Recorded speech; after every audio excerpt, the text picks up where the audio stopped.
जय माता दी my beautiful viewers.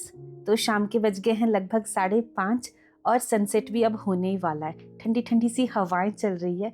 तो आज का जो ये व्लॉग रहने वाला है काफ़ी स्पेशल रहने वाला है, क्योंकि आज मैं अपना फेस नहीं दिखाऊंगी, बस वही दिखाऊंगी जो मेरी आंखें देखेगी। तो आज ये सारा काम मेरा कैमरा करने वाला है।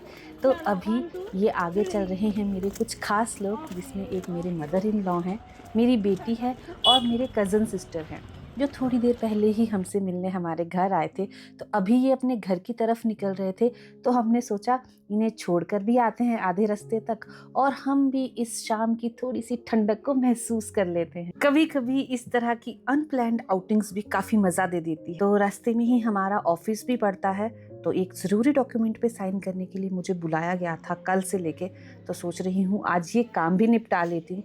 और ये देखिए जी, ऑफिस के एंट्रेंस पे हमारी गाड़ी खड़ी है, लेकिन इसकी हालत बहुत ख़राब है, काफ़ी ज़्यादा डस्ट इस पे हो रखी है। तो अभी ये देखिए ऑफिस वाले बढ़िया हीटर जला के बैठे हुए हैं, क्योंकि यहाँ पे थोड़ा सा ठंड लगती है अंदर। तो चलिए कर लेते हैं एक इम्पॉर्टेंट साइन डॉक्यूमेंट्स पे। आफ्टर ऑल मैं इस कंपनी की CEO भी हूँ, तो आप ये ना सोचिए कि मैं सिर्फ किचन तक और एक मदर तक की ही जर्नी जी रही हूँ। कंपनी की CEO होने के नाते मुझ पर काफ़ी ज़्यादा रिस्पॉन्सिबिलिटी भी है भाई साहब। और मैं हमेशा अपने आसपास की गर्ल्स और लेडीज़ को बोलती हूँ कि घर संभालने के साथ साथ आपको बिजनेस संभालना भी आना चाहिए, या आपके पास कोई एक्स्ट्रा स्किल होनी चाहिए, जिससे ना आपकी रिस्पेक्ट में 10 चांद लग जाते हैं। तो यहाँ पे ऑफिस का काम ऑलमोस्ट डन हो चुका है, और अब मेरी सिस्टर बोल रहे हैं कि मैं निकलती हूँ क्योंकि मुझे थोड़ा लेट हो जाएगा। लेकिन मन्नत की अब जिद है कि इसे जाना है पार्क में खेलने के लिए। तो मैं इसे गोदी में उठा नहीं सकती, दादी भी नहीं उठा सकते ज़्यादा देर के लिए। तो अब ये जिद पकड़ कर बैठ चुकी है कि इसे अब पापा ही चाहिए।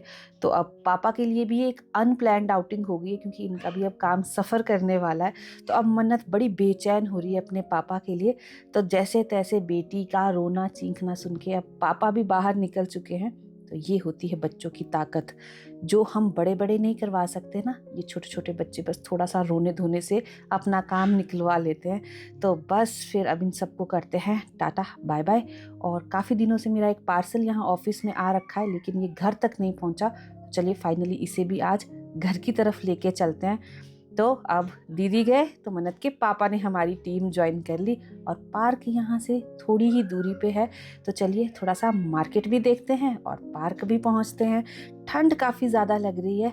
तो ये देखिए, ये जो मशरूम आपको दिखाई दे रही है ना, तो ये सोलन का मशहूर मशरूम चौक है। तो ये कोई मामूली मशरूम नहीं है।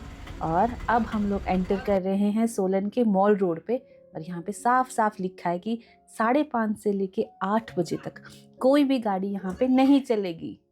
तो गाड़ियाँ नहीं चलती है रोड पे, तो लोगों को चलने में काफ़ी मज़ा आता है। और गर्मियों के समय तो इस रोड पे इस टाइम पे काफ़ी ज़्यादा मज़ा आता है। तो बच्चों को ना खुला छोड़ सकते हैं चलने के लिए, कोई डर नहीं रहता। मॉल रोड के 20 कदम चलते ही हमारा पार्क है। तो बस हम यहाँ से लेफ़्ट टर्न लेंगे और अंदर एंटर करेंगे। तो काफ़ी बड़ा पार्क है, काफ़ी सुंदर पार्क है। और मेरे घर के आसपास काफ़ी सारे पार्क है, तो मन्नत को हम समय समय पर बदल बदल कर अलग अलग पार्क में लेकर जाते हैं। काफ़ी सुंदर सीनरीज यहाँ पे बनी हुई है, जो बच्चों को अट्रैक्ट करती है। तो आप देख ही सकते हैं शाम जस्ट होने ही वाली है, और मैक्सिमम लोग घर की तरफ जा रहे हैं और हम लोग पार्क में एंटर कर रहे हैं। क्या करें भाई, बच्चे को खुश करने के लिए ना नियमों को तोड़ना ही पड़ता है। तो अब हम लोग सीधे वहाँ पहुँचेंगे जहाँ पर मन्नत मैक्सिमम टाइम खेलना पसंद करती है। तो बच्चों को ना खेलना कूदना काफ़ी ज़्यादा पसंद होता है, ये तो हमें पता है। लेकिन हमें अब उनकी वैल्यू नहीं रही। क्यों? हम चाहते हैं हमारा काम सफ़र ना करे, भले ही हमें बच्चे के हाथ में फ़ोन क्यों ना पकड़ाना पड़े। तो उस चक्कर में हम बच्चे को काफ़ी एडिक्टेड कर रहे हैं स्क्रीन टाइम का। और मैं मैक्सिमम टाइम बोलती हूँ कि बच्चों की इसमें कोई गलती नहीं है, गलती हमारी है। हम अपने चक्कर में बच्चों का नुकसान कर रहे हैं। तो अभी ठंड भले ही है, लेकिन बच्चा जब एक बार खेलना कूदना शुरू करेगा तो बॉडी ऑटोमेटिकली वार्म अप हो जाती है, तो ठंड का असर बच्चे पर नहीं पड़ता है। तो यहाँ पर एक बच्चा है और 3 गार्डियंस उसके साथ आए हुए हैं। और हमारे टाइम में 3-4 बच्चे होते थे और एक गार्डियन होता था, तो बच्चों को आपस में ही सारी सेटलमेंट करते रहना पड़ता था। तो आजकल के बच्चे काफ़ी लकी हैं इस चीज़ में। तो जो यहाँ पे ऑब्जेक्ट्स हैं, यहाँ भी कुछ कुछ ऑब्जेक्ट्स टूटे हुए हैं, मेरे हस्बैंड बोल रहे हैं कि प्रशासन को कुछ करना चाहिए इस चीज़ को लेकर, लेकिन प्रशासन भी क्या क्या करे, क्या क्या देखे, मैं तो इसलिए किसी को दोष नहीं देती। बस थोड़ी सी सेफ्टी खुद ही अपना लीजिए तो बच्चा सेफ रहता है। तो मन्नत अब हर एक चीज़ ट्राई करना चाहती है। स्लाइड हो गया है, पार्क में जो चहल पहल है वो उतनी ज़्यादा नहीं है जितना समर टाइम में रहती है। अब यहाँ पे नीचे जो आपको ये रेलवे ट्रैक दिख रहा है ना, तो ये वो ट्रैक है जहाँ पर कालका से शिमला और शिमला से कालका के लिए फेमस टॉय ट्रेन चलती है, जिसमें बैठने का ना एक अलग ही मज़ा और एक अलग ही एक्सपीरियंस रहता है।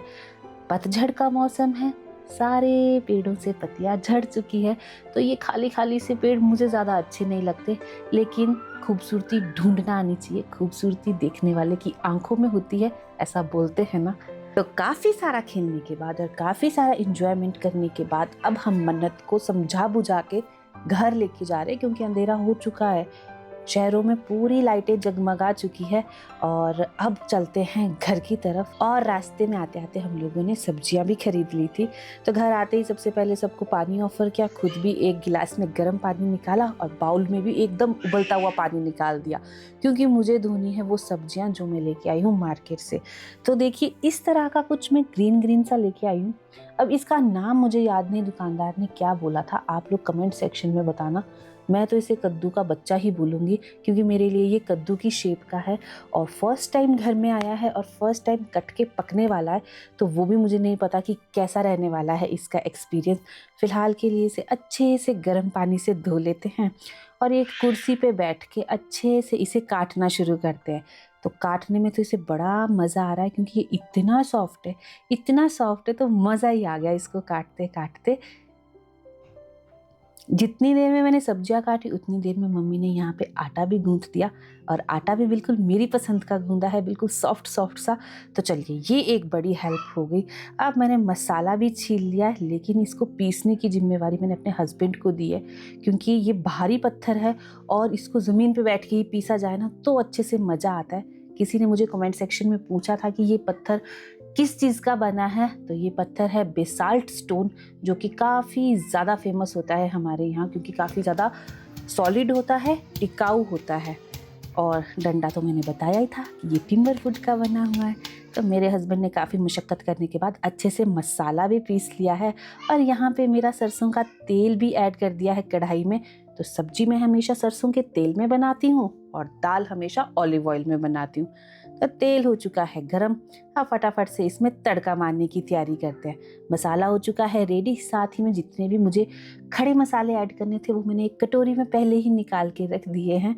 तो चलिए जी फटाफट से बना लेते हैं गर्मा गर्म स्वादिष्ट सा खाना।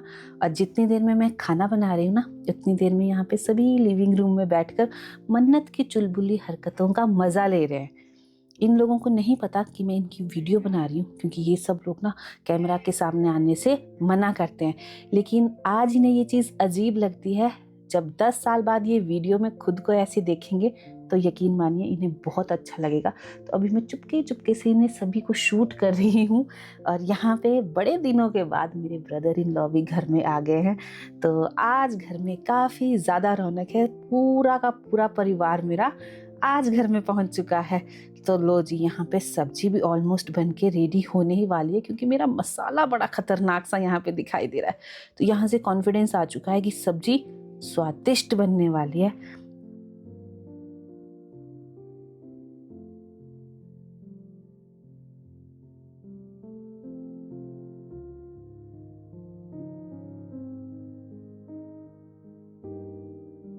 खाना बनाने के बाद अब मैं आ चुकी हूँ अपने रूम में, क्योंकि मुझे ना कल कहीं जाना है। तो बस सुबह की तैयारी शाम को ही करना ज़्यादा बेटर रहता है। तो अलमारी खोलने के बाद सबसे पहले यही चीज़ माइंड में आती है, कौन से कपड़े पहनूं, क्या मेरे पास कुछ पहनने लायक है। अलमारी में एक हैंकी रखने की जगह नहीं है, लेकिन जब कहीं जाना है तो फिर पहनने लायक कोई कपड़े भी नहीं है। और ये बात सुन के ना हर लेडी को हंसी ज़रूर आएगी, क्योंकि वो भी यही प्रॉब्लम फेस करती है मेरी तरह जब वो अपनी कबर्ड खोलती है।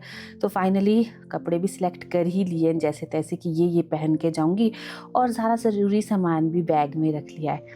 तो कुछ ये था मेरा व्लॉग। आप लोगों को कैसा लगा कमेंट सेक्शन में ज़रूर से बताइए, और पेज को तो फॉलो करना बिल्कुल नहीं भूलना है। मिलते हैं कल, तब तक आप सभी अपना ध्यान रखिए। जय माता दी।